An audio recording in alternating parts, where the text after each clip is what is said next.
सिंध हुकूमत ने वफाक से गंदम की तरह धान चावल की भी कीमत मुकर्रर करने के लिए मैकेनिज्म तैयार करने का मुतालबा कर दिया। सिंध हुकूमत ने आइंदा किसानों को तमाम ज़राई सब्सिडी बेनज़ीर हारी कार्ड के जरिए देने का भी फैसला कर लिया। वज़ीर ज़राअत सिंध सरदार मोहम्मद बख्श मेहर का कहना है कि चावल के काश्तकारों की मुश्किलात से सिंध हुकूमत बखूबी आगाह है। धान की इमदादी कीमत मुकर्रर करना वफाकी हुकूमत का इख्तियार है। वफाक फौरी तौर पर चावल की इमदादी कीमत मुकर्रर करने का ऐलान करे ताकि सिंध के काश्तकारों को उनकी मेहनत का जायज़ मुआवजा मिल सके।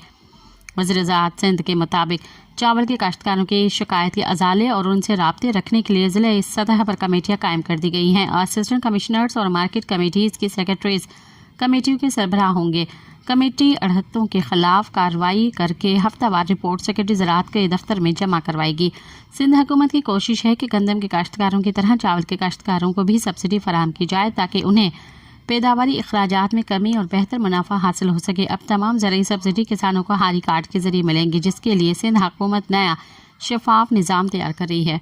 सब्सक्राइब कयो अवामी न्यूज़ HD के ताज़ा तरीन ख़बरुन ला ॾिसंदा रहो अवामी न्यूज़ HD।